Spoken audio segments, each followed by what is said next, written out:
신명기 2장은 이스라엘이 광야에서 방황하다 모압 평지에 도착한 여정과 헤스본 왕 시온을 정복한 이야기를 다룹니다. 1절은 이스라엘이 홍해 길로 광야에 들어가서 세일산에서 여러 날 동안 방황했다고 알려줍니다.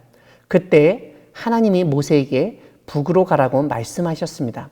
이와 함께 백성에게는 세일에 거주하는 동족 에서의 자손이 사는 지역을 지날 터인데 그들이 너희를 두려워하리니 그들과 다투지 말라고 명령하십니다.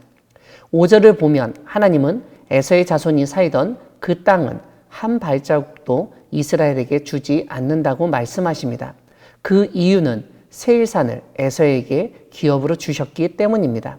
즉 요단강 동편 사해 남부 지역은 그 옛날 야곱의 형 에서에게 주셨기 때문에 출애굽한 이스라엘이 그 땅을 차지할 생각을 하면 안 된다는 것입니다. 6절은 하나님이 그들의 생활을 위해서 터전을 마련해 주실 뿐만 아니라 생존권과 경제권도 보호해 주시는 것을 알려줍니다. 에돔 족속, 즉 에서의 후손은 이스라엘, 즉 야곱과 형제이고 동족이니 그냥 먹을 것을 달라고 할 수 있으리라 생각할 수 있습니다. 이런 생각을 버리도록 하나님은 그 땅에서는 꼭 돈을 주고 양식과 물을 사서 먹고 마시도록 하셨습니다.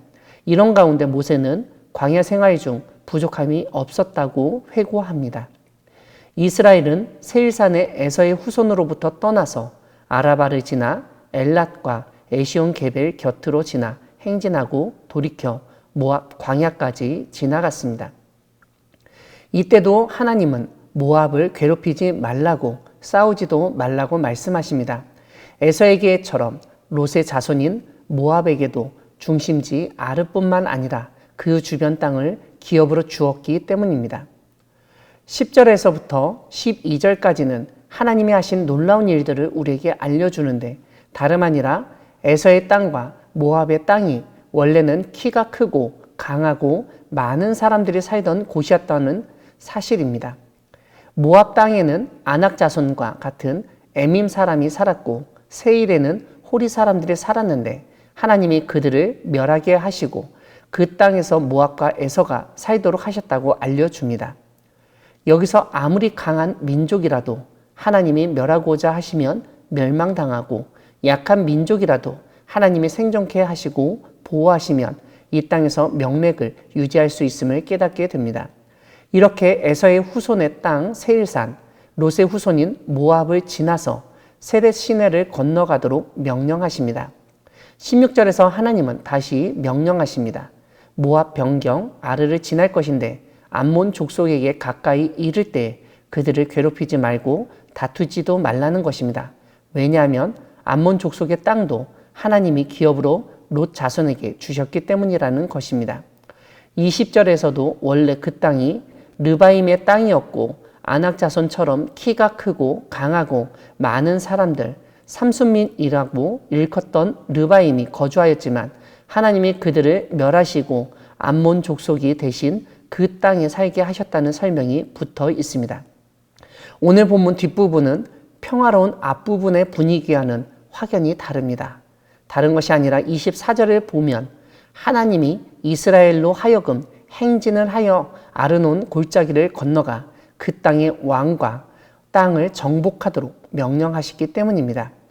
시온이 모든 백성을 거느리고 나와서 이스라엘을 대적하여 싸울 때 하나님이 그들을 이스라엘에게 넘기셨다고 합니다. 그래서 이스라엘이 그들을 쳐서 이기고 한 사람도 남김없이 죽였다고 알려줍니다. 여기서 사용되고 있는 진멸이라는 단어는 완전히 죽여 없애는 것을 말합니다. 이런 사상은 흔히 헤렘이라고 알려져 있는데 이것은 하나님께 온전히 드리는 것을 말합니다.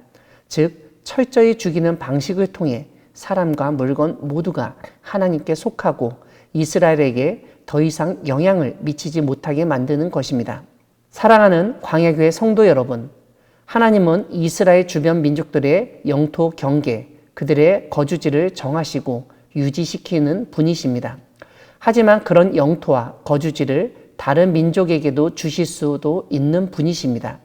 오늘 본문을 보면 하나님은 이스라엘에게만 약속의 땅 가나안을 허락하신 것이 아니라 에돔, 모압, 암몬에게도 그들이 살아갈 거처를 허락해 주셨던 것을 알 수 있습니다. 즉 이스라엘 주변에서 살고 있는 민족들 에돔, 모압, 암몬을 하나님이 돌보시고 그들로 하여금 약속의 땅 근처에 살게 하심으로 이스라엘과 친밀한 관계를 형성하고 하나님을 믿고 의지하게 하셨습니다. 무엇보다 이스라엘 백성이 정착하여야 했던 땅은 거주민들이 이미 있었던 땅이었습니다.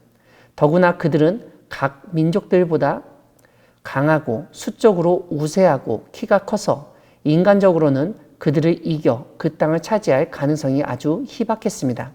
하지만 그런 거주민들을 하나님이 직접 멸하시고 에돔, 모압, 암몬 사람들을 통해서 역사하셔서 결국 그 땅에 각 민족이 살게 하셨던 것을 보게 됩니다.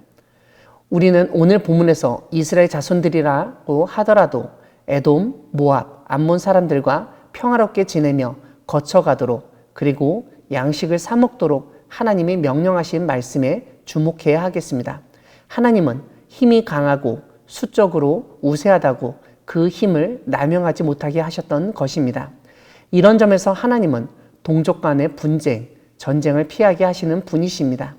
지금 미국, 일본 등 강대국은 이 땅에서의 전쟁을 통해서 악동, 눈의 가시로 여겨지는 북한을 없애려고 합니다. 그러면서 자동차, 반도체, 조선, 전자 등 사업이 한국에서 무너지고 일본과 미국에서 경제적 이익을 차지하고 회복하려는 움직임도 있습니다. 이러한 때 우리는 이 땅을 향한 주님의 지켜주심, 보호하심, 도우심을 구하며 나아가야 하겠습니다. 하나님이 우리 민족과 나라를 지켜주시고 도와주실 것을 믿으며 말씀에 순종하는 우리 모두가 되기를 소망합니다. 아멘.